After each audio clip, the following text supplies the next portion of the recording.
अपने YouTube channel Raghuvamsham study पर। दोस्तों जैसा कि आपको याद होगा प्रीवियस में हमने जो स्टार्ट किया था वो टॉपिक स्टार्ट किया था वर्णमाला। कौन सा स्टार्ट किया था दोस्तों? वर्णमाला। सबसे पहले हमने वर्णमाला की बेसिक कॉन्सेप्ट जो होती है उन पर चर्चा की थी। उसके बाद हमने स्वर के वर्गीकरण किया था, स्वर के बारे में बात की थी। उनके बाद हमने पढ़ा था कि वर्ण के कितने प्रकार होते हैं दोस्तों, 2, और वो थे स्वर और दूसरा था व्यंजन। वहाँ पर हमने कुछ भाग व्यंजन का डिस्कशन किया था कि आखिर व्यंजन होते क्या है और पहचाने कैसे जाते कि ये व्यंजन है। उसके बाद दोस्तों हमने वहाँ बात की थी कि आज अगर वर्ण के प्रकार हम स्वर और व्यंजन को देख रहे हैं तो केवल और केवल पहली चर्चा हम स्वर पर करेंगे और फाइनली अब तक के जो वीडियो गए हैं उसमें हमने स्वर पर चर्चा की है। आज जो हम स्टार्ट करने वाले हैं वो क्या स्टार्ट करने वाले हैं दोस्तों? व्यंजन स्टार्ट करने वाले। क्या स्टार्ट करने वाले हैं? व्यंजन। देखिए हमारी रीडिंग क्या होगी दोस्तों? क्या स्टार्ट करने वाले हम लोग? व्यंजन स्टार्ट करने वाले हैं।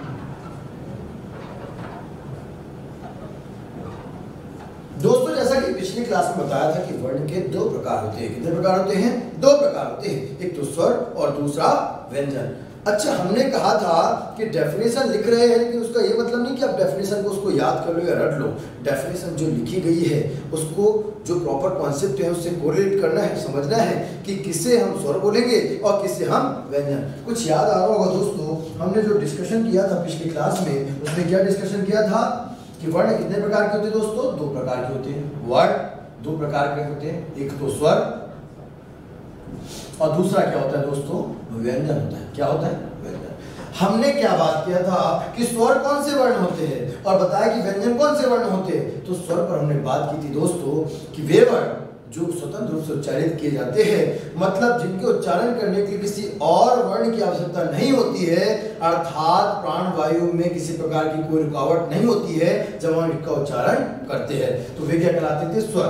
मतलब ये कैसे लिखे थे दोस्तों? स्वतंत्र लिखे थे। कैसे लिखे थे? ये स्वतंत्र लिखे थे। लेकिन वहीं अगर बात करते हैं दोस्तों कि व्यंजन क्या होते हैं, तो हमने कहा था कि व्यंजन वे वर्ण होते हैं जिन्हें स्वतंत्र रूप से उच्चारित नहीं किया जा सकता, बल्कि इन्हें उच्चारण करने के लिए किसी अन्य वर्ण की आवश्यकता होगी। और वो अन्य वर्ण आप भी जानते हैं कि अन्य वर्ण क्या है? स्वर है। इसका मतलब कि ये कैसे होते हैं? स्वतंत्र नहीं होते हैं। कैसे नहीं होते दोस्तों? ये स्वतंत्र नहीं होते हैं। मतलब हमने इसको अभी लिखना है, डेफिनेशन हम लिखेंगे, उसके बाद कुछ समझेंगे। लेकिन ध्यान दीजिए, मैं यहाँ व्यंजन की परिभाषा लिख रहा हूं आपके सामने, उसको फिर हम यहाँ समझेंगे कि कैसे स्वतंत्र नहीं होते हैं। देखिए यहाँ पर यहाँ से हमने कहा कि वे वर्ण, कौन से वर्ण दोस्तों? वे वर्ण जिन्हें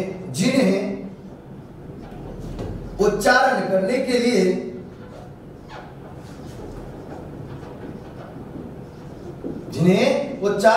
के लिए किसी अन्य वर्ण की आवश्यकता होती है। वो अन्य वर्ण स्वर है पर लिख नहीं रहे हम यहां सीधा। किसी अन्य वर्ण की आवश्यकता होती है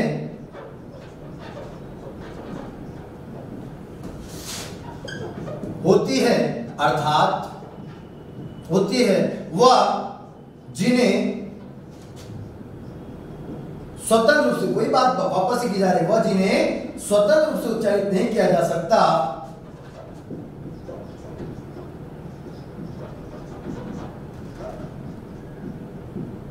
उच्चारित नहीं किया जा सकता,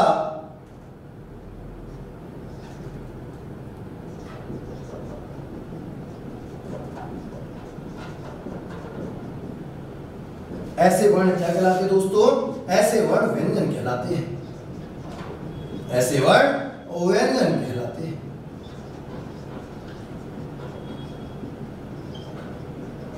समझिएगा ध्यान से।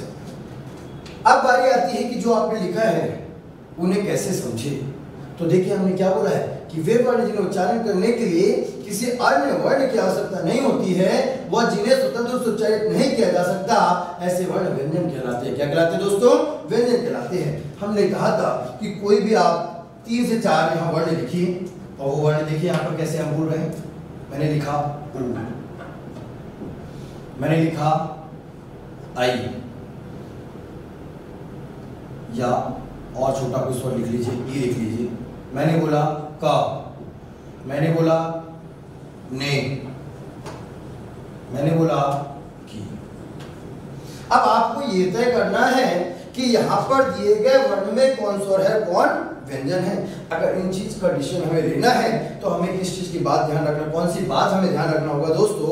हमने कहा कि अगर हम किसी को उच्चारण कर रहे हैं और कितना लंबा भी उच्चारण कर दे और कोई भी उस वर्ण में परिवर्तन नहीं होगा तो वो स्वर कहलाएगा। क्यों? क्योंकि कोई परिवर्तन नहीं होगा, इसका मतलब क्या होगा, वो स्वतंत्र होगा। बोलो हाँ है ना। और किसी को पुकारने पर या किसी का उच्चारण करने पर कुछ और ही बाद में आकर शब्द वर्ण निकल जाता है तो वो वर्ण कौन से कहलाएंगे, व्यंजन कहलाएंगे, क्योंकि उनमें क्या होगा, कोई ना कोई वर्ण आकर जुड़ा होगा। तो देखिए यहाँ पर जरा एक बार कोशिश करिए, भूल जाइए कि आपको स्वर व्यंजन कुछ नहीं आता सिवाय इसके कि अगर किसी में कुछ छुपा होगा तो व्यंजन होगा और किसी में कुछ छुपा नहीं होगा तो वो स्वर होगा। इतनी बात समझ में आती है क्या? चले जरा एक बार लंबे में उच्चारण करिए ऊ का।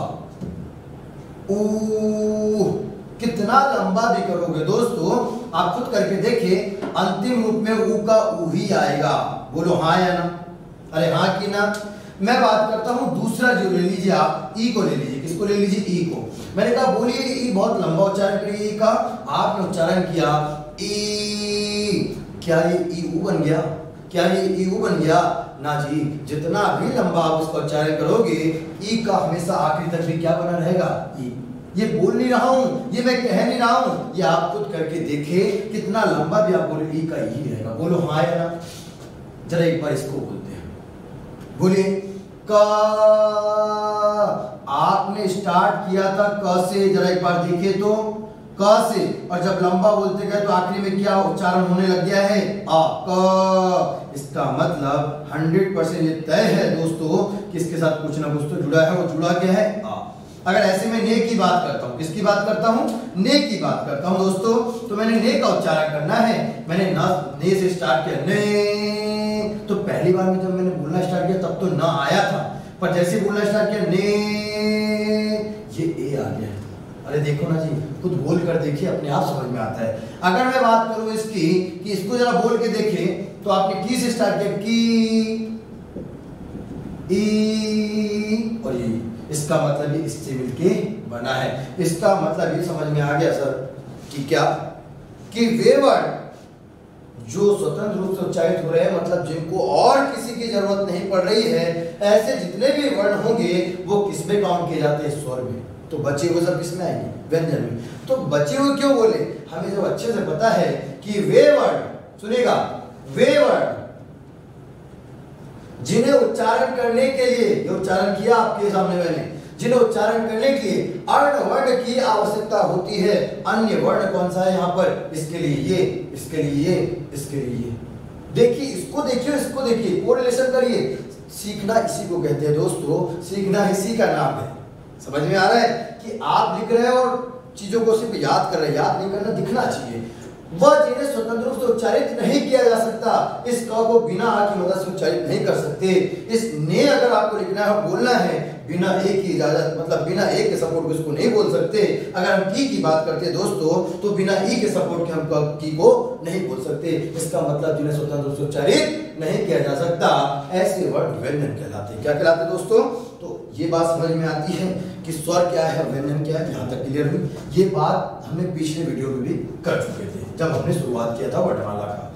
चलिए इसको रफ करते हैं। ये स्क्रीनशॉट लेकर आप खुद अपनी कॉपी में नोट डाउन कर लीजिएगा। आगे बढ़ते हैं, देखिए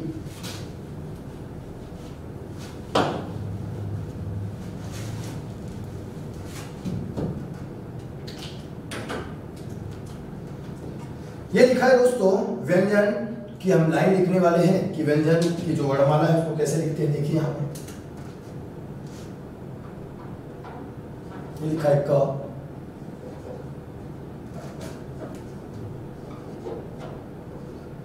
देखते रहिएगा।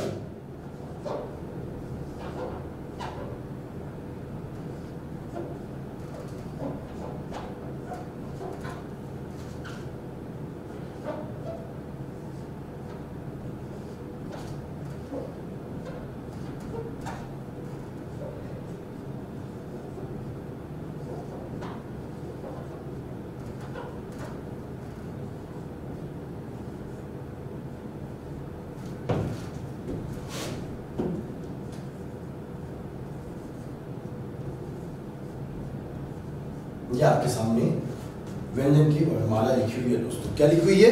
वर्णमाला। अब बारीकी साहब ये तो हमें याद नहीं है, टेंशन मत लीजिए, इसको याद करने की जरूरत नहीं है दोस्तों। क्यों? क्योंकि इतने बार हम इसका यूज कर लेंगे और इतने बार आप वीडियो में देख पाओगे इसको, इसके नेक्स्ट वीडियो में इसका मतलब कि आपका पेन अपने आप पीछे रह जाओगे, आपका पेन पहले चल जाएगा। तो इसको रटने की जरूरत नहीं, अपने आप ये वर्ण आपके दिमाग में वैसे ही घर कर जाएंगे। तो अगर आप कंटिन्यू पढ़ रहे हो, देख रहे हो, वो चीजें आपके दिमाग में घर कर जाएगी। देखिए यहाँ पर कुछ मैंने लिखा हुआ है। सबसे बड़ी समस्या तो ये आती है कि इनको पढ़ने में समस्या आती है, क्योंकि बहुत अच्छे से लोग स्टार्ट करते हैं क ख ग घ और कुछ नहीं बोलते हैं। लोग कोशिश करते हैं, छिप जाते हैं कि मेरे मुख से निकले हुए हर वर्ड कोई सुने, लेकिन ये दोनों वर्ड को कोई ना सुने, क्योंकि ये तो ना बस समझ में आता है, लेकिन इन वर्ण पर थोड़े से आकर रुक जाते हैं ताकि कोई मेरे मुंह से ना सुने। तो देखिए दोस्तों कैसे उच्चारण किया जाता है। क ख ग घ ज्ञ। क्या बोला दोस्तों? ज्ञ। कई बार इसको एक्चुअली क्या है, कैसे, ये ऐसे एक्चुअल में क्या है, ये अंग जो है ये इसको हम रोक लेते हैं, जो उसको अंदर हिडन रख लेते हैं, और क्या दिखने में जब उच्चारण करते तो ये सुनाई देता है, एक्चुअल में होता है ऐसे। बात समझ में आती है? अगर हम बात करते हैं च छ ज झ, और ये है दोस्तों न्य। क्या है दोस्तों? आराम से बोलिए, क्या है ये? न्य है। क्या है ये? न्य है। यहां पर बात करते हैं ट ठ ड ढ अण। अणा, अगर मैं बोलूं अणा, ये तो अणा हो गया, बोलो है ना। मैं बोलना चाह रहा हूं अणा, इसलिए अणा बोलने के लिए मैं इसको ये बोल सकता हूं कि अणा अणा अणा। तो ये नुक्ता लगाकर मैं इसको बोलूं ना, तो ध्यान रखिए अणा बोल रहा हूं मतलब उसमें अ साइलेंट है, पर ध्यान रखिए मैंने बोल के क्या बताया, उसको क्या बोला जाता है? अणा। क्या बोला जाता है? अणा। अगर हम बात करें त थ द ध न, यहाँ कोई दिक्कत नहीं है आपको।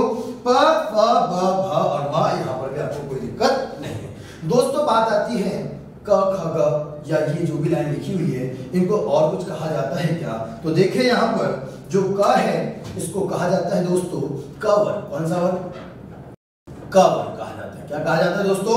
क वर्ण। इस वाले को कहा जाता है दोस्तों च वर्ण। कौन सा वर्ण? च वर्ण। इस वाले को कहा जाता है दोस्तों ट वर्ण। कौन सा वर्ण दोस्तों? ट वर्ण। अगर हम इसकी बात करें इसको कहा जाता है दोस्तों त वर्ण। कौन सा वर्ण? त। और अगर लास्ट इसकी बात करें इसको कहा जाता है प वर्ण। कौन सा वर्ण दोस्तों? प वर्ण कहा जाता है। अब आपके दिमाग में क्वेश्चन आ रहा होगा, सर कि इसे क वर्ग ही क्यों कहा जाता है, या इसे च वर्ग ही क्यों कहा जाता है? तो दोस्तों ध्यान से सुनिए, इसका प्रारंभिक रूप कहां से स्टार्ट हो रहा है? क से, इसलिए इसको क वर्ग कहा जाता है। इसका प्रारंभिक रूप कहां से स्टार्ट हो रहा है? च से, ऐसे इसको च, ऐसे ही ट त और प वर्ग इनको कहा जा रहा है। फिर दूसरा क्वेश्चन कि साहब ऐसा क्यों नहीं, पूरा बात मन है, कुछ भी सोच सकता है, तो इसलिए हमारे मन में क्वेश्चन की जिज्ञासा हमेशा बनी रहती है, तो कुछ भी सोच सकता है। उसमें ये भी क्वेश्चन कि सर क के बाद खड़ी क्यों आया, ख के बाद गही क्यों आया, क्या वजह है उसके बाद ऐसा आने की? तो दोस्तों किसी का कहना है कि सर क के बाद मैं ड क्यों नहीं लिख सकता, या मेरा मन होता सर मैं च के बाद भ लिख दूं, मेरी मर्जी। लेकिन नहीं दोस्तों, आपकी मर्जी नहीं चलने वाली है, क्योंकि कोई विद्वान जिन्होंने जिस समय वर्णमाला बनी होगी ये बहुत सोच समझ कर बनी है, और इसके पीछे भी एक खास रीजन है कि क के बाद ख के बाद कहीं क्यों आएगा। दोस्तों इस चीज का ध्यान रखिए। देखिए यहाँ पर, देखिए इस तरफ, ये जो पूरे के पूरे लिखे हुए हैं ना, अगर आपने पुराना वीडियो, मेरा भी प्रीवियस वीडियो देखा होगा, उसमें हमने उच्चारण स्थान सीखे थे, जो देखते आ रहे कंटिन्यू, इसलिए मैं बोल रहा हूँ दोस्तों, अगर आप किसी टॉपिक को पढ़ रहे हैं, क्योंकि मैं पूरा का पूरा वर्णमाला एक कुछ भी नहीं छोड़ने वाला हूँ, और आपका किसी भी एग्जाम में कितना भी नंबर क्वेश्चन क्यों ना आए, आपसे एक भी क्वेश्चन नहीं छूटने वाला, ये मेरा प्रॉमिस है। बस शर्त है कि आप पूरे के पूरे वीडियो देख पाए क्या वर्णमाला की, सबसे बड़ी कंडीशन ये है। इसके बाद हम संधि चालू करेंगे, फिर हम समास पढ़ेंगे, पर सबसे जरूरी चीज क्या है, क्या हम कोई चीज स्किप तो नहीं कर रहे हैं। हो सकता है आपने पूरा वीडियो देख लिया, 2 मिनट की चीज स्किप करती, हो सकता है वहां पर मैंने कुछ बोला हो वो आपके लिए इंपॉर्टेंट हो और आप वही भूल गए। आपने 100 में से 98 नंबर ला लिए, 2 चूक भी गए, तो दोस्तों इसका मतलब है कुछ ना कुछ तो अभी भी है जो आपके लिए समस्या बना हुआ है, क्योंकि 100 में से 100 आए क्यों नहीं। मेरी बात समझ में आती है? इसलिए ध्यान से समझे कि मैं यहाँ क्या बोल रहा हूँ कि ये उच्चारण स्थान के आधार पर, किसके आधार पर जी? उच्चारण स्थान के आधार पर, कि क के बाद ख और ग घ ये एक साथ क्यों आए हैं, क्योंकि ये किसी ना किसी एक ही स्थान से बोले जाने वाले व्यंजन हैं।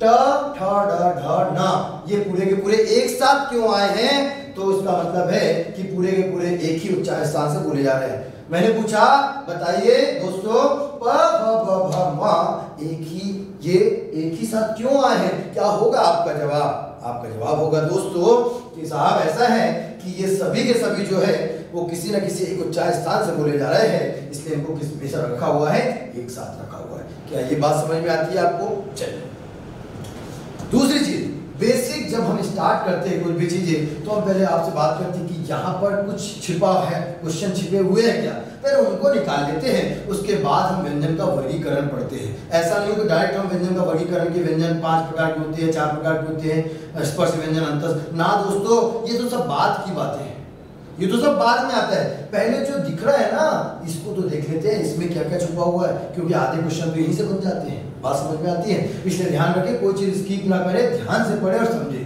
जो भी अगर आपको डाउट आता है दोस्तों तो नीचे कमेंट्स बॉक्स में आप जरूर कमेंट्स करिए, क्योंकि अगला वीडियो जब भी मैं 2 4 5 कमेंट जो भी आपके होंगे उनको देखकर जब भी वो कमेंट्स आएंगे उसके बाद मैं एक वीडियो उन्हीं कमेंट्स पर बना सकूं।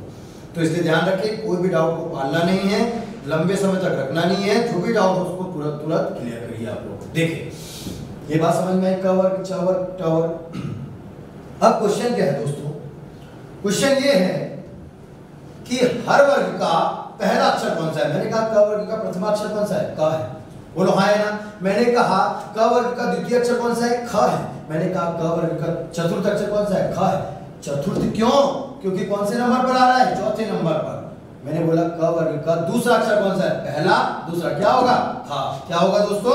ख होगा, बोलो हाँ कि ना। इसका मतलब क्वेश्चन ऐसे भी आ सकता है और वो टेस्ट के बहाने लेना चाहता है कि क्या पूरी व्यंजन पढ़ने के बाद आपको व्यंजन की वर्णमाला का नॉलेज है या नहीं है। तो ये भी क्वेश्चन पहले भी आ चुके हैं और ध्यान रखिए क्वेश्चन अभी भी आ सकते हैं। तो क्या कहना है कि क वर्ग का प्रथम अक्षर कौन सा होगा? तो पूरे के पूरे ये वाली जो लाइन होगी ना, ये हर वर्ग के कौन से अक्षर कहलाएंगे? पहले अक्षर, मतलब इनको बोला जाएगा प्रथम अक्षर। कौन सा अक्षर दोस्तों? ये पूरे के पूरे कौन से अक्षर होंगे? प्रथम अक्षर होंगे। कौन से अक्षर होंगे? प्रथम अक्षर। अगर मैं कहूं कि हर वर्ग का द्वितीय अक्षर कौन सा होगा तो आप बोलोगे ये पूरे के पूरे कौन से अक्षर कहलाएंगे? द्वितीय अक्षर। तो हर वर्ग का द्वितीय अक्षर कौन सा होगा दोस्तों? ये वाला होगा। ऐसे अगर मैं बात करूं हर वर्ग का तृतीय अक्षर कौन सा होगा तो तृतीय अक्षर कौन सा होगा दोस्तों? ये होगा। अरे हाँ कि ना, बोलिए ना जी, हाँ कि ना? बिल्कुल हाँ। अगर मैं कहूं हर वर्ग का चतुर्थ अक्षर कौन सा है तो जो हर वर्ग में चौथे नंबर पर आ रहा होगा वो उसका क्या कहलाएगा दोस्तों? चतुर्थ अक्षर कहलाएगा। कौन सा अक्षर कहलाएगा? चतुर्थ अक्षर कहलाएगा। अगर मैं बात करूं दोस्तों कि हर वर्ग का पंचमा अक्षर कौन सा है तो जो हर वर्ग में 5वें नंबर पर आ रहा है वही उसका क्या कहलाएगा? पंचमा अक्षर। बात समझ में आती है? क्वेश्चन पूछ लिया जाए आपसे, समझिए जो मैंने सिखाया उसके आधार पर क्वेश्चन अगर आपसे मैं करता हूं, बताइए त वर्ग का चतुर्थ अक्षर कौन सा होगा? और आपके ऑप्शन में आ गया घ, झ, ढ और ध। तो आपने देखा कि ये तो दूसरे वर्ग के हैं और त वर्ग का चतुर्थ अक्षर पहला, दूसरा, तीसरा, चौथा कौन सा होगा? ध होगा। क्या बात समझ में आती है? इतनी बात सभी को क्लियर हुई? आगे बढ़ते हैं। क्या इस लाइन में कुछ खास है क्या? ये लाइन जो लिखी हुई है इसमें किसी का कोई डबल नाम है क्या? तो देखिए दोस्तों, जी हाँ, यहाँ पर एक ऐसा वर्ण है जिसका डबल नाम है और वो वर्ण कौन सा है? देखिए यहाँ पर इस क वर्ण की बात करें। किसकी बात करें दोस्तों? क वर्ण की। क वर्ण को कहा जाता है दोस्तों काकल्य वर्ण। कौन सा वर्ण कहा जाता है? काकल्य वर्ण कहा जाता है दोस्तों। किसको? क वर्ण। क को कहा जाता है काकल्य वर्ण। पर फिर मैं आपको समझाता हूं दोस्तों कि अगर क्वेश्चन आ गया, देखिए यहां पर निम्न में काकल्य वर्ण होगा, निम्न में, समझे ध्यान से, निम्न में काकल्य वर्ण होगा और दोस्तों ऑप्शन आ गया ए क, ऑप्शन बी आ गया ह, ऑप्शन सी आ गया ढ और ऑप्शन डी आ गया न। तो आप बोलोगे सर क्या होगा? जी हाँ का होगा। जी हाँ का होगा। लेकिन दोस्तों एक चीज का ध्यान रखिए, अगर काकल्य वर्ण या इसका दूसरा नाम है काकल वर्ण। कौन सा वर्ण जी? काकल वर्ण। अगर वहां पर ह अवेलेबल है दोस्तों तो पहले नंबर पर ऑप्शन कौन सा लगेगा? ह आएगा काकल्य वर्ण का आंसर। बस शर्त है अगर ह नहीं आएगा तो डेफिनेटली आंसर क्या है? का। ऐसा कोइंसिडेंट होगा नहीं, अलग अलग होता है, पर मैंने आपको बता दिया कि क अलग से आया तो डेफिनेटली क भी काकल्य वर्ण होगा, ह अलग से आया तो ह भी काकल्य वर्ण होगा। लेकिन अगर दोनों वर्ण एक साथ में आ जाए दोस्तों तो बताइए पहला ऑप्शन कौन सा लगेगा? ह लगेगा। ध्यान रखोगे, इसका मतलब ह भी क्या हुआ? काकल्य वर्ण। मतलब इसका दूसरा नाम और क्या हो सकता है? काकल वर्ण। बोलो हाँ या ना। अभी केवल इस वर्णमाला की व्यंजन वर्णमाला को देख रहे हैं, इसमें किसी का कुछ खास है, कुछ चीज पर डिस्कशन अभी किया जा रहा है। देखते हैं, क्वेश्चन भी हम साथ में करते हैं जिससे आपको एग्जाम में आने वाले क्वेश्चन में ये डाउट ना हो कि हम कैसा आंसर लगाएंगे। आइए अगला, इस लाइन में और कुछ खास नहीं है। अगर हम बात करें दोस्तों इस लाइन की, इस लाइन में कुछ खास है क्या, तो हाँ जी, इसमें एक वर्ण अभी भी ऐसा है जिससे हम कुछ कहेंगे, और वर्ण है कौन सा? देखिए यहाँ पर, और इस वर्ण को कहा जाता है दोस्तों अमानक वर्ण। नाम से स्पष्ट है अमानक। मानक मतलब जिसको मान्यता प्राप्त है, अमानक मतलब जिसको मान्यता प्राप्त नहीं है। मतलब ऐसे वर्ण जिसको मान्यता प्राप्त नहीं है वो अमानक वर्ण कहलाते हैं। और पूरी वर्णमाला में वो कौन सा वर्ण है दोस्तों? झ है। क्या है वो? झ है। अब बारी आती है कि सब क्यों है, रीजन भी तो पता होना चाहिए क्यों है। इसका भी रीजन अभी आगे समझेंगे अपन कि ये क्यों है। तो देखिए अमानक वर्ण क्यों है, तो ये आपने कभी ना कभी रामचरितमानस पढ़ी होगी दोस्तों, तो इस प्रकार का एक वर्ण आपके सामने आया होगा। उस समय क्या हुआ कि आप इसको पढ़ा नहीं बल्कि इसको स्किप करके आगे बढ़ गए। अगर उसको जानने की कोशिश की जाती दोस्तों तो आपको पता चलता कि वही किसका रूप है, इसी से क्या बना है दोस्तों? झ बना है। ये भी झ है, मतलब आज के बाद आप पढ़ोगे तो उसको क्या पढ़ोगे? झ पढ़ोगे, क्योंकि आज आप सीख गए हो कि वो झ है। लेकिन ये अमानक क्यों हुआ? क्योंकि ये गुजराती भाषा से लिया गया है, इसको मान्यता प्राप्त नहीं है। कौन सी भाषा का शब्द लिया है? गुजराती का। और अगर आपको क्वेश्चन आ जाए, और आया हुआ क्वेश्चन है दोस्तों कि वर्णमाला में अमानक वर्ण कौन सा होता है, 4 ऑप्शन में जहां पर भी झ ऑप्शन होगा वो आपका आंसर होगा। बात क्लियर है सभी को? चलिए देखते हैं, ये समझ लीजिएगा, है ना, इसको ध्यान रखिएगा। आइए और कुछ खास है क्या? देखिए जी ट वर्ग में अभी कुछ खास है दोस्तों। यहाँ पर इनका एक रूप तो ये होता है, और अगला रूप इनके नीचे बिंदी लगी होती है। क्या लगी होती है? इनके नीचे बिंदी लगी होती है। अगर हम इनकी बात करें दोस्तों तो एक चीज का ध्यान रखें कि ये इसमें काउंट नहीं होते हैं, ये अलग से व्यंजन है और उनको द्विगुण व्यंजन कहा जाता है। हम पढ़ेंगे, पर इतना ही खास है। यहाँ की बात करें तो ऐसा कुछ नहीं है, इसमें भी ऐसा कुछ नहीं है। हाँ, लेकिन जब हम भ की बात करें, ध की बात करें और थ की बात करें दोस्तों, तो इन्हें लिखा कैसे जाता है जब हम शब्द में यूज करते हैं, तो उस चीज का विशेष आपको ध्यान रखना है, वो आगे मैं आपको बताऊंगा। बात समझ में आती है कि इनको लिखा कैसे जाता है, उन चीजों की बात अपन अगले में करेंगे। देखिए अभी और एक कुछ खास है, और वो देखिए हर वर्ग का पहला अक्षर, हर वर्ग का दूसरा अक्षर, हर वर्ग का तीसरा अक्षर, हर वर्ग का चौथा अक्षर, हर वर्ग का पंचमा अक्षर। और इस पे क्वेश्चन बहुत ज्यादा आते हैं दोस्तों कि वर्ग का ट वर्ग का पंचमा अक्षर कौन सा होगा? तो ना कौन सा होगा? ना। तो ये आप देखिए ध्यान से यहाँ पर,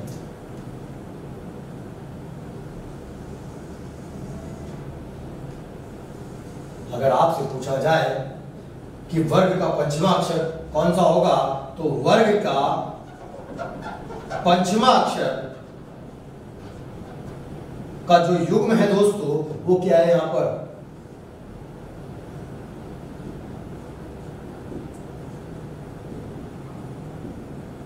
और मां है। कौन सा है दोस्तों? ये वर्ग के क्या कहलाते हैं? पंचमा अक्षर कहलाते हैं। अगर मैं आपसे पूछूं दोस्तों कि वर्ग के पंचमा अक्षर को और कुछ कहा जाता है, तो आपका जवाब होना चाहिए दोस्तों कि वर्ग के पंचमा अक्षर को अशुभाक्षर भी कहा जाता है। कौन सा अक्षर कहा जाता है दोस्तों? अशुभाक्षर कहा जाता है। पंचमा अक्षर क्यों कहा जाता है? क्योंकि कौन से नंबर पर आते हैं? 5वां नंबर पे आते हैं। और अशुभाक्षर क्यों कहा जाता है? क्योंकि विद्वानों का मत ऐसा था दोस्तों कि ये जो वर्ड आपके सामने लिखे हैं 5वें नंबर पर, इनसे कभी भी किसी पद्य मतलब कोई कविता की रचना की शुरुआत जो होती है ना, जैसे कोई गाना अगर लिखने वाला, तो जब गाने का पहला शब्द होगा उसका जो पहला वर्ण होगा वो इनमें से कोई नहीं होगा। पर आज आप देख पा रहे होंगे दोस्तों कि कई जगह पर नवा भाग का मिलता है। हाँ, इनका तो अभी भी नहीं मिलता है, ये एक्सेप्शन केस होने लगे हैं। पर इसको अशुभ अक्षर क्यों कहा जाता है उसका रीजन आपको समझ में आया। कहा गया था कि पद्य मतलब कविता का स्वरूप इनसे स्टार्ट नहीं होगा। इसका मतलब, अगर मेरी बात समझे, मैंने कहा दिल दिया है जान भी देंगे, दिल दिया है जान भी देंगे, तो मेरे कहने मतलब है दोस्तों, अगर ये कोई कविता या गाना है तो इसमें जो पहले नंबर का वर्ड है वो इनमें से नहीं आएगा, इसलिए इनको क्या, क्यों अशुभ अक्षर अगर शुभ होते ना तो डेफिनेटली आ जाते, ये लिख देते हम। आप ये जब लिखते तो इसको उच्चारण कैसे करते, क्योंकि उच्चारण में कठिनाई होती है, इस वजह से इनका यूज नहीं हुआ, इसलिए कहा गया कि ये तो अशुभ है, इनको पहले भी क्यों नहीं लिख पा रहे, तो ये क्या बने, अशुभ अक्षर। ठीक है, वर्ग का पंचवा अक्षर अनुनासिक भी कहलाता है दोस्तों। आगे हम बात करेंगे, चर्चा करेंगे, उसमें हम इस पर बात करेंगे, तो अनुनासिक को छोड़ देते हैं क्योंकि उस पर हम अलग से डिस्कशन करने वाले हैं। आइए, और कुछ खास है क्या यहाँ पर, देखते हैं और कुछ खास आपको नजर आ रहा है। एक और चीज दोस्तों देखिए,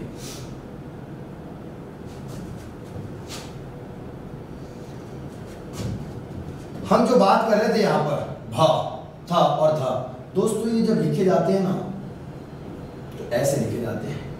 जैसे मुझे वधु लिखना है, ये वधु लिखने का तरीका है, ऐसे वधु नहीं लिखा जाता है, ये ऐसे, ऐसे वधु नहीं लिखा जाता, ऐसे लिखा जाता है। बोलो हाँ ना। मैंने लिखा थकान, तो लोग ऐसे लिखते हैं थकान, कैसे लिखते हैं, ऐसे, लेकिन इसका लिखने का तरीका ये सही नहीं है, क्योंकि ये जो गोलाकार है भा था था, इनको ऐसे लिखा जाता दोस्तों। इनके दोनों तरफ, इनके ऊपर पूरी तरीके से शिरोरेखा नहीं लगती है, शिरोरेखा इनके ऊपर नहीं लगती है। शिरोरेखा हमेशा खड़ी पाई की, जो खड़ी पाई लगा है इसमें, अभी हम पढ़ने वाले हैं ना व्यंजन के वर्गीकरण, उस व्यंजन के वर्गीकरण में देखेंगे खड़ी पाई के अक्षर क्या होते हैं। जैसे थकान लिखा गलत है, थकान कैसे लिखना होगा दोस्तों, थकान ऐसे लिखा जाता है दोस्तों। बात समझ में आती है। मैंने कहा, उसके बाद मैंने कहा भा, मैंने कहा अभ्यास, तो आप ऐसे अभ्यास लिखते हो, ये अभ्यास गलत है दोस्तों। अभ्यास का सही लिखने का तरीका कौन सा होता है, अभ्यास, ताकि आप इसके स्तर पर ऐसे लिखें। क्या कुछ चीजें समझ में आ रही है? बेसिक हिंदी के हिसाब से मैं आपको समझा रहा हूं कि आपके लिखने का तरीका भी सुधरना चाहिए, और उसको सुधारने, अगर आपको कहीं से मिल रहा है कि ऐसे सुधारा जा सकता है तो उसे प्रयास करना चाहिए आपको। देखिए समझ में आया? चलिए, ये यहाँ छोटा सा बेसिक कॉन्सेप्ट था कि ऐसे भी आप इसे देख सकते हैं। क्या मैं मान सकता हूँ यहाँ तक की चीजें आपको क्लियर हुई, सभी चीजें क्लियर हुई कि कब कौन सा वर्ण कहलाता है, का पहले वर्ण, लेकिन कब अगर हा आए तो हा आंसर लगेगा, बोलो हाँ या ना। फिर मैंने कहा कि झ कैसा वर्ण कहलाता है, मानक वर्ण क्यों कहलाता है, उसकी वजह आपको बताई। फिर हमने कहा कि यहाँ पर दो व्यंजन द्विगुण हैं, पर ये बाद में पढ़ने वाले हैं। उसके बाद चर्चा की कि पंचमा अक्षर क्या है, तो वर्ग के पंचमा अक्षर ये कहलाते हैं। उनका दूसरा नाम क्या कहलाता है, अशुभ अक्षर भी कहलाते हैं। इनको कैसे पुकारा जाता है वो आपने चर्चा की। तो यहाँ से बनने वाले क्वेश्चन अभी समझ में आए सभी को? क्लियर है दोस्तों? अभी हम अगला पढ़ने वाले हैं व्यंजनों का वर्गीकरण, और उस पर हम बात करते हैं। देखिए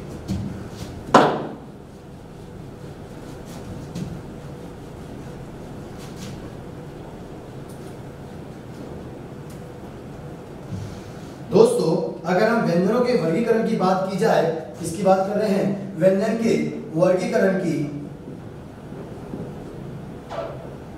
व्यंजनों का वर्गीकरण,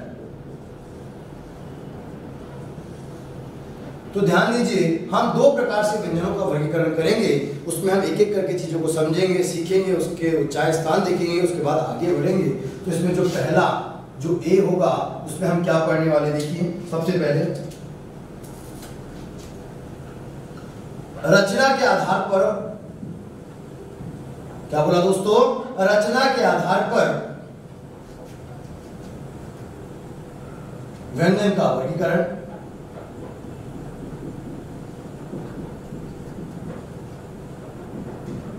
अगर बात करें तो बी है उच्चारण के आधार पर और व्यंजनों का वर्गीकरण सीखेंगे। लेकिन ध्यान दीजिए दोस्तों, इसमें तीन प्रकार से बात करेंगे। एक तो मुख्य रूप से,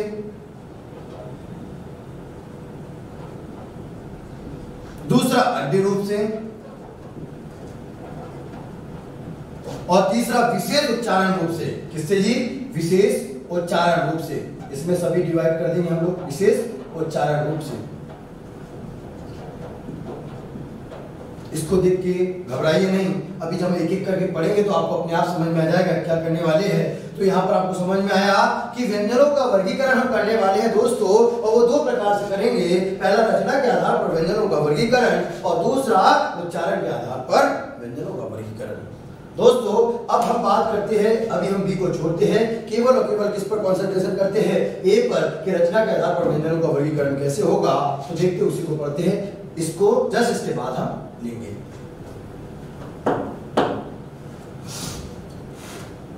देखिए दोस्तों, रचना के आधार पर व्यंजनों का वर्गीकरण। अभी आपने थोड़ी देर पहले व्यंजनों का नॉर्मल जो बेसिक कॉन्सेप्ट वो सीखा कि किसको क्या कहा जाता है। अब बात करते हैं रचना के आधार पर व्यंजनों का वर्गीकरण, जिसमें जो पहला इसका प्रकार है वो है दोस्तों खड़ी पाई के अक्षर। कौन सी पाई के? खड़ी पाई के अक्षर। कुछ इस प्रकार से खड़ी पाई होती है। खड़ी पाई के वर्ड की बात की जा रही है, खड़ी पाई के व्यंजन की बात की जा रही है। खड़ी पाई के व्यंजन की बात की जा रही है। दोस्तों देखिए कौन से वर्ण होते हैं खड़ी पाई के?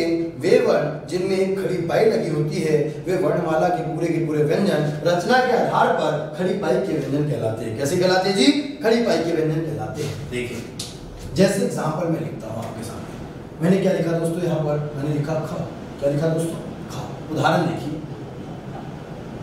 मैंने लिखा दोस्तों ग। क्या लिखा दोस्तों? घ। मैंने लिखा दोस्तों च। क्या लिखा दोस्तों? च। मैंने लिखा प। ऐसे और भी वर्ड में लिख सकता हूं। क्या आपको खड़ी पाई नजर आ रही है? ये खड़ी पाई नजर आ रही है? बोलो हाँ या ना, बोलिए हाँ या ना। खड़ी पाई समझ में? फिर इसका ये पढ़ क्यों रहे हैं? क्योंकि आपको इससे एक दो चीजें नई सीखने को मिलेगी जो आपने आज तक यूज तो किया है लेकिन उसको समझने की कोशिश नहीं की है दोस्तों। और वो क्या है कि अगर ऐसे खड़ी पाई के वर्ण व्यंजन को हम आधा कर करना चाहे, आधा करने के लिए क्या करना होगा दोस्तों? तो क्या कहा गया दोस्तों कि इनमें से खड़ी पाई को, खड़ी पाई हटा दीजिए। क्या बोला जी? खड़ी पाई जो है उसको हटा दीजिए और 100% ये तय है कि आपका अक्षर कैसा हो जाएगा? आधा। जैसे अगर मेरे को इनका आधा लिखना है तो कैसे हो जाएगा? खा। बोलो हाँ या ना। अगर मुझे इसका आधा लिखना है तो ग, इसका आधा ये, और आगे कोई ना कोई इनके साथ शब्द क्या होगा? जुड़ा होगा। क्या ये बात समझ में आती है? तो ये जो रचना के आधार पर व्यंजन का पहला टाइप हुआ वो हुआ खड़ी पाई का व्यंजन। ठीक है दोस्तों, अगर दूसरे की बात करें तो दूसरे व्यंजन जो कहलाते हैं, देखिए यहां पर पूंछ वाले व्यंजन। सुनकर हंसी आ रही होगी, पूंछ वाले व्यंजन। कोई बात नहीं, जितना चाहे उतना हंसी जायज है क्योंकि आपने ऐसा शब्द सुना होगा, इसलिए हंसी तो आना जायज है। पूंछ वाले व्यंजन की बात करें दोस्तों कि ये व्यंजन कौन से होते हैं, तो सुनिएगा इसमें कि वर्णमाला के व्यंजन वर्णमाला में वे वर्ण जिनमें वर्ण के पीछे पूंछ आकार की आकृति होती है वे पूरे के पूरे व्यंजन किसमें आते हैं दोस्तों? पूंछ वाले व्यंजन। अगर मैं आपसे पूछता हूं कि 2 मिनट के वीडियो को पॉज कर दीजिए और आप तो सोच के देखिए कि पूरी वर्णमाला जो भी आपके सामने लिखी थी उसके पहले उसमें कौन सा ऐसा शब्द है जिसमें पीछे पूंछ आती है? जरा सोच के देखिए। क्या सोच पा रहे हैं? नहीं सोच पा रहे हैं दोस्तों? तो देखिए वो कौन से है और मैं आपके सामने लिख रहा हूं उनको। देखिए उदाहरण लिख रहा हूं दोस्तों। क्या लिख रहा हूं आपके सामने? उदाहरण लिख रहा हूं, समझे उसको। पहला उदाहरण है उसका दोस्तों क और दूसरा है फ। ध्यान से देखिए इस क को। ये क में क्या कैसी आकृति बन रही है? पूंछ के जैसी। ये देखिए ना, पूंछ ऐसी होती है ना। और अगर मैं फ की बात करूं दोस्तों, देखिए ना फ में भी कुछ वैसे। बोलो हाँ कि ना। तो ये दोनों के दोनों जो व्यंजन होते हैं वो कौन से व्यंजन कहलाते हैं? पूंछ वाले व्यंजन। कौन से कहलाते हैं दोस्तों? पूंछ वाले व्यंजन। अर्थात अगर इनका मुझे कुछ आधा करना हो, मतलब इन्हें आधा करना हो, या मेरा मन हुआ कि इन्हें आधा के लिखना है, तो आपने देखा होगा कुछ नहीं करना होता दोस्तों। इसमें जो पूंछ वाला भाग होता है उसको आधा कट कर लिया जाता है, वहां से आधा कर दिया जाता है। पूरा समाप्त नहीं कर सकते पूंछ को। क्यों? क्योंकि पूरा अगर मैं जैसे यहाँ पर क्लेश लिख रहा हूं दोस्तों, क्या लिखा मैंने? ये क्लेश लिखा। ये क का आधा रूप, मतलब आधी पूंछ को हटा दिया और आधी को रहने दिया। अगर मैं पूरे को हटा दूं तो क्या होगा उसका नुकसान? देखिए क्या होगा इसका मतलब? वलेश। क्या होगा दोस्तों? वलेश। तो समझ में आया हम ऐसा क्यों कर रहे हैं, क्यों पढ़ रहे हैं? क्योंकि ये छोटी छोटी चीजें होती है जो हमें पता नहीं होती, बस हम लिखते चले आ रहे हैं। तो ध्यान रखोगे कि पूंछ वाले जो 2 व्यंजन होते हैं इसमें हमेशा कैसा लिखा जाता है? आधे। और ये आपको पहले से भी आता है, बस समझने की बात थी। बात समझ में? इसका मतलब इनको आधे करने के लिए कैसे लिखोगे? ये, और फ को आधा करना हो तो ये। बात समझ में आ रही? आइए तीसरे प्रकार की बात करते हैं दोस्तों। जो थर्ड प्रकार है, इसमें तीसरा प्रकार है वो है दोस्तों गोलाकार या टेढ़े मेढ़े, गोलाकार या टेढ़े मेढ़े व्यंजन। बोलो हाँ कि ना। अब इसमें उदाहरण देखिए कि इनको कैसे करना होगा। देखिए दोस्तों, टेढ़े मेढ़े गोलाकार जो आपके वर्णमाला में बनते हैं, अधिकतर ट वर्ग आपने देखा होगा पूरा ऐसे ही रहता है। ट, ठ, ड, ढ। उसके बाद देखिए तो इधर और कोई अक्षर हो सकते हैं आपकी नजर में, बताएं जो जो आपको लगता है। ईड़ा, ईड़ा, बोलो हाँ। ये समझ में आया। ये वो अक्षर होते हैं जो खड़ी पाई के भी नहीं होते हैं और न पूंछ वाले होते हैं, तो इन्हें कौन से वर्ण कहा जाता है, व्यंजन कहा जाता है जी। और किसके आधार पर पढ़ रहे उस चीज पर ध्यान दीजिए। रचना जब पहली बार बनाए होंगे ना तो किसके आधार पर पढ़े होंगे, रचना के आधार पर। अरे उच्चारण तो आएगा ही आएगा बाद में, बात समझ में आती है। अगर कहा गया क्या इन्हें आधा करना होगा, क्या करना होगा दोस्तों, इन्हें अगर आधा करना होगा तो देखते हैं क्या आप में से किसी का मन ऐसा हो रहा है क्या कि हम इसको ट को आधा लिखते। चलिए, ये ट था, ये आपके हिसाब से क्या था, ठ था, और ये आपके हिसाब से ड, और ये ढ। आइए हमको आधा करना है। अरे साहब आधा करना है तो हटा दीजिए, हो गए आधे। तो क्या ये सही होगा? क्या ये कोई रूप आपको नजर आ रहा है? नहीं ना दोस्तों। इसका मतलब ऐसे व्यंजन, मतलब गोलाकार या टेढ़े मेढ़े व्यंजन को आधा व्यंजन बनाने के लिए क्या करना होगा दोस्तों, उनमें हलंत लगाया जाता है। आधा व्यंजन करने के लिए उनमें क्या, हलंत लगाया जाता है। क्या लगाया जाता है दोस्तों, हलंत लगाया जाता है। तो देखते हैं, ट का आधा करेंगे तो कैसे होगा, ये हलंत लग गया। ठ को आधा करेंगे तो ऐसे लग गया। ड को आधा किया तो हलंत लग गया। ठ को आधा किया तो हलंत लग गया। ड़ को आधा किया और ह को आधा किया, सॉरी, तो कैसा होगा दोस्तों जी। समझ में आगे बात समझ में। लेकिन ध्यान दीजिए, ध्यान देने योग्य बातें हैं। क्या? क्योंकि अगले टॉपिक में यह आपके काम में आने वाला है, वर्ण विच्छेदन में। सुनिए, ये तो आदि हो गए, इन पर ध्यान दीजिए। नियम क्या बोलता है? नियम क्या बोलता है कि वर्णमाला में अगर किसी वर्ण पर मात्रा लगाना है, क्योंकि मात्रा किसका रूप होता है जी, मात्रा को अगर बोला जाए तो मात्रा किसका रूप होता है, स्वरों का ही रूप होता है। किसका रूप होता है दोस्तों, स्वरों का रूप होता है। मतलब जब स्वर यूज करना है मतलब उसकी मात्रा को यूज की जा रही है। बोलो हाँ या ना। इसका मतलब कि एक ही वर्ण में क्या दो मात्रा पॉसिबल है? यहाँ एक मात्रा तो ये लगी है क्योंकि इसको अलग से द्विगुण व्यंजन कहा जाता है, और दूसरी मतलब ये इसको आधा नहीं, मतलब इन दोनों को ध्यान रखे, इन दोनों को आधा नहीं किया जा सकता, इनको स्वर सहित लिखना होगा। ये बात समझ में आती है क्या? सभी को क्लियर है दोस्तों ये कैसे करना है? ठीक है,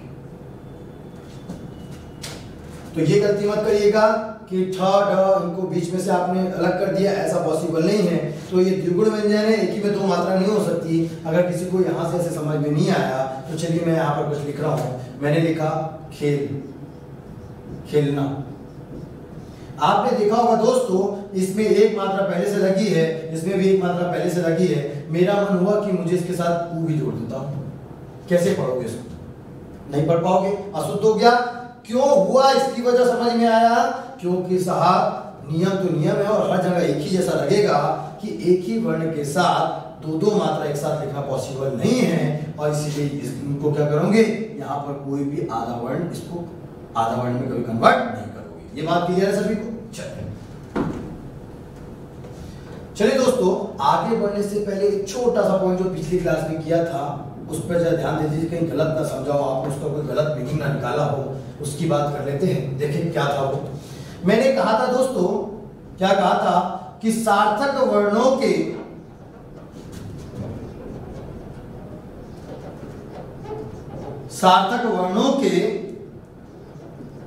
सार्थक मेल को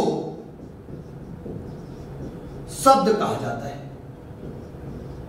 ये पिछले क्लास में हमने देखा हुआ था, पिछले वीडियो में हमने देखा हुआ था कि सार्थक वर्णों के सार्थक मेल को शब्द कहा जाता था, और ये हमने सही बोला था भी। हाँ बिल्कुल सही।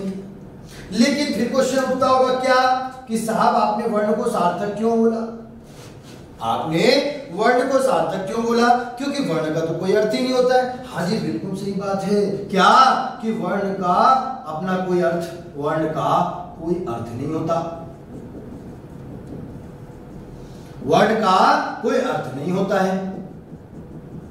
लेकिन बात क्या होती है दोस्तों, क्या करना है, सार्थक का मीनिंग होता है स मतलब सही, अर्थ सार्थक, अर्थ सहित मतलब वर्ण कैसा हो, सार्थक हो, जिसका कोई ना कोई अर्थ हो। बोले हाँ यार, लेकिन ये तो ऐसा हो नहीं रहा है। तो ध्यान दीजिए दोस्तों, मैंने जानबूझकर वहां लिखा है, आप अगर यहाँ पर सार्थक को कट भी कर दोगे ना, फर्क नहीं पड़ता, क्योंकि वर्णों के सार्थक, हाँ ये लिखना जरूरी है कि वर्णों के सार्थक मेरे को शब्द कहा जाता है, ये तय है। ये नहीं लिखोगे तो भी चल जाएगा। लेकिन मैंने क्यों लिखा उसकी वजह बताता हूँ, और शायद मैंने उस दिन बताया भी था आपको कि सार्थक लिखने के पीछे मेरा एकमात्र मकसद था, क्योंकि यहीं से मैं आपको छंद के लिए तैयार कर रहा हूँ कि जब छंद की बारी आएगी दोस्तों, तो आप वहां पर जो सही में जिन वर्णों को काउंट किया जाता है, मैं उनको सार्थक मान लेता हूँ। सार्थक मतलब सही रूप में। आप सार्थक हर बार ये अर्थ मत निकालिए मेरा बोलने का मतलब सार्थक था, लेकिन उसके पीछे छिपी क्या है वो कहानी को समझे कि जिन जिन को काउंट किया जाता है, ऐसे सही वर्ण को हम सार्थक मान के चल रहे हैं। मतलब अगर मैंने अच्छा लिखा, क्या लिखा दोस्तों, अच्छा ये लिखा था, और मैंने कहा था कि अगर छंद में वर्ण गिनने की बात आए, तो अगर यहाँ पर छंद में वर्ण गिनोगे तो दोस्तों यहाँ पर वर्णों की संख्या 2 होगी, एक तो ये और दूसरा ये। क्या ये आधा वाला च काउंट किया जाएगा? नहीं, वो वर्ण में काउंट नहीं किया जाएगा। क्या वर्ण में काउंट किया जाएगा? नहीं, वो वर्ण में काउंट नहीं किया जाएगा। और क्यों नहीं किया जाएगा, तो हमने बताया था दोस्तों, या तो वो क्या हो, पूर्ण स्वर हो।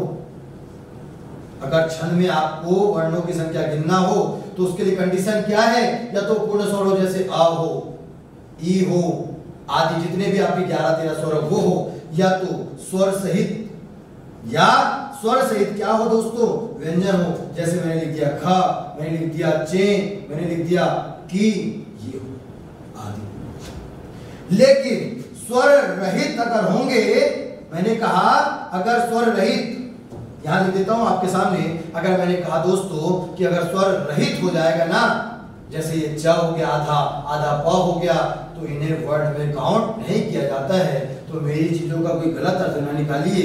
एक्चुअल आप यहाँ नहीं भी लिखोगे, आपका मन है दोस्तों, पर इतना जरूर लिखिएगा, वर्णों के सार्थक मेल को शब्द कहा जाता है। और इसको विशेष तौर पर, क्योंकि आपको अलग से ऑफलाइन क्लास नहीं है कि मैं आपको अलग से बता सकूं चीजों को क्यों ऐसा पढ़ाया जाता है, ताकि आपको यहाँ पर मैंने क्लियर कर दिया कि सार्थक के पीछे मेरा मकसद क्या है। तो ये बात समझ में आती है, क्लियर है यहाँ तक दोस्तों। जो अगली बात हम करने वाले हैं वो करने वाले हैं किस पर, व्यंजनों का अगला जो वर्गीकरण है वो वर्गीकरण हमने किया था उच्चारण स्थान के आधार पर या उच्चारण के आधार पर हमने व्यंजनों का जो वर्गीकरण किया है वो अगले क्लास में देखेंगे दोस्तों। तब तक आप अपना ध्यान रखिए। वंदे मातरम, जय हिंद, जय भारत।